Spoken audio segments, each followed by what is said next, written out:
बड़े भाई साहब, मुंशी प्रेमचंद द्वारा रचित यह कहानी हम सीबीएसई कक्षा 10 की पाठ्य पुस्तक से ली गई है। तो आइए सुनते हैं इसका भाग 2। सालाना इम्तिहान हुआ। भाई साहब फेल हो गए, मैं पास हो गया और दर्जे में प्रथम आया। मेरे और उनके बीच केवल 2 साल का अंतर रह गया। जी मैं आया भाई साहब को आड़े हाथों ले लूं। आपकी वह घोर तपस्या कहाँ गई? मुझे देखिए, मज़े से खेलता भी रहा और दर्जे में अव्वल भी हूँ। लेकिन वह इतने दुखी और उदास थे कि मुझे उनसे दिली हमदर्दी हुई और उनके घाव पर नमक छिड़कने का विचार ही लज्जास्पद जान पड़ा। हाँ, अब मुझे अपने ऊपर कुछ अभिमान हुआ और आत्माभिमान भी। बड़ा भाई साहब का वह रौब मुझ पर न रहा। आज़ादी से खेलकूद में शरीक होने लगा। दिल मजबूत था। अगर उन्होंने फिर मेरी फजीहत की तो साफ कह दूंगा, आपने अपना खून जलाकर कौन सा तीर मार लिया। मैं तो खेलते कूदते दर्जे में अव्वल आ गया। जवाब से यह हेकड़ी जताने का साहस न होने पर भी मेरे रंग ढंग से साफ जाहिर होता था कि भाई साहब का वह आंतक अब मुझ पर नहीं है।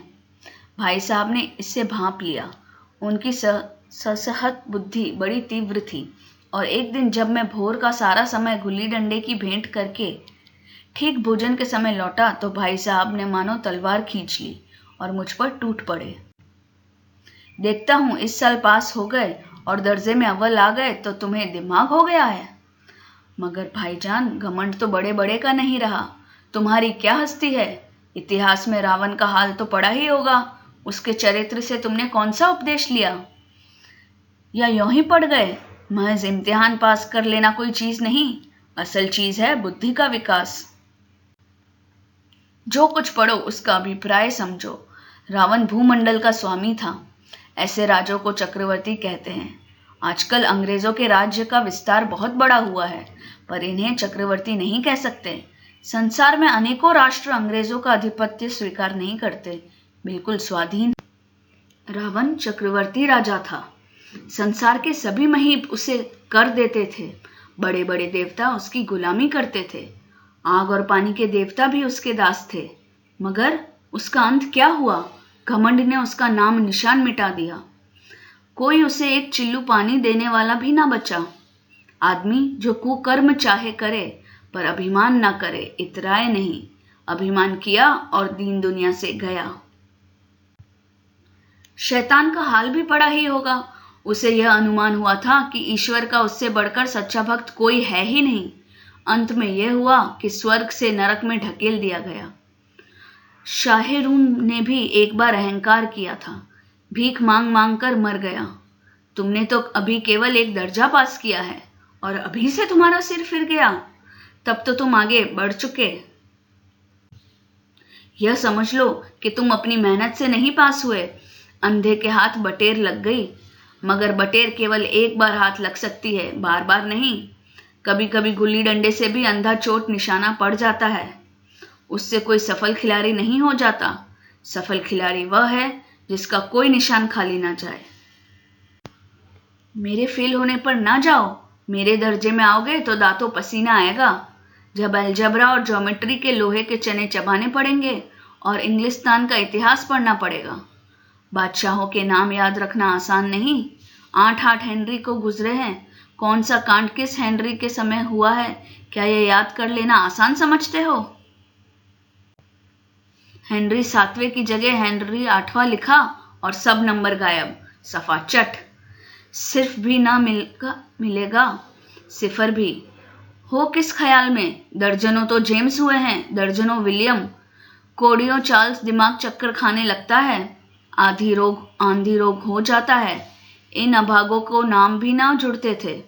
एक ही नाम के पीछे 2यम, 3यम, 4यम, 5यम लगाते चले गए। मुझसे पूछते हो तो 10 लाख नाम बता देता। और ज्योमेट्री तो बस खुदा की पनाह। अ ब ज की जगह अ ज ब लिख दिया तो सारे नंबर कट गए। कोई इन निर्दयी मुमतहीनों से नहीं पूछता कि आखिर अ ब ज और अ ज ब में क्या फर्क है, और व्यर्थ की बात के लिए क्यों छात्रों को खून करते हो? दाल भात रोटी खाई या भात दाल रोटी खाई, इसमें क्या रखा है? मगर इन परीक्षकों को क्या परवाह, वह तो यही देखते हैं जो पुस्तक में लिखा है। चाहते हैं कि लड़के अक्षर अक्षर रट डाले, और इसी रटंत का नाम शिक्षा रख छोड़ा है। और आखिर इन बेसिर पैर की बातों को पढ़ने से क्या फायदा? इस रेखा पर वह लिंब गिरा दो तो आधार लंब से दुगना होगा। पूछिए इससे प्रयोजन? दुगना नहीं चौगुना हो जाए या आधा ही रहे मेरी बला से, लेकिन परीक्षा में पास होना है तो यह सब खुराफात याद करनी पड़ेगी। यह दिया समय की पाबंदी पर एक निबंध लिखो जो 4 पन्नों से कम ना हो। अब आप कॉपी सामने खोले, कलम हाथ में लिए, उसका नाम को रोइए। कौन नहीं जानता कि समय की पाबंदी बहुत अच्छी बात है। इससे आदमी के जीवन में संयम आता है, दूसरों का उस पर स्नेह होने लगता है और उसके कारोबार में उन्नति होती है। जरा सी बात पर 4 पन्ने कैसे लिखे? जो एक बात एक वाक्य में कही जा सके उसे 4 पन्ने में लिखने की क्या जरूरत? मैं तो इसे हिमाकत समझता हूं। यह तो समय की किफायत नहीं बल्कि उसका दुरुपयोग है कि व्यर्थ में किसी बात को ठूंस दिया। हम चाहते हैं आदमी को जो कुछ कहना हो चटपट कह दे और अपनी राह ले, मगर नहीं, आपको 4 पन्ने रंगने पड़ेंगे, चाहे जैसे लिखिए, और पन्ने भी पूरे फुलस्केप आकार के। यह छात्रों पर अत्याचार नहीं तो और क्या है? अनर्थ तो यह है कि कहा जाता है संक्षेप में लिखिए। समय की पाबंदी पर संक्षेप में एक निबंध लिखो जो 4 पन्नों से कम ना हो। ठीक, संक्षेप में 4 पन्ने हुए, नहीं शायद 200 पन्ने लिखवाते। तेज भी दौड़िए और धीरे धीरे भी। है उल्टी बात या नहीं? बालक भी इतनी सी बात समझ सकता है, लेकिन इन अध्यापकों को इतनी तमीज भी नहीं। उस पर दावा है कि हम अध्यापक हैं। मेरे दर्जों में आओगे लाला तो ये सारे पापड़ बेलने पड़ेंगे और तब आटे दाल का भाव मालूम होगा।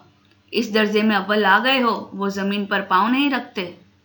इसीलिए मेरा कहना मानिए, लाख फेल हो गया हूं लेकिन तुमसे बड़ा हूं।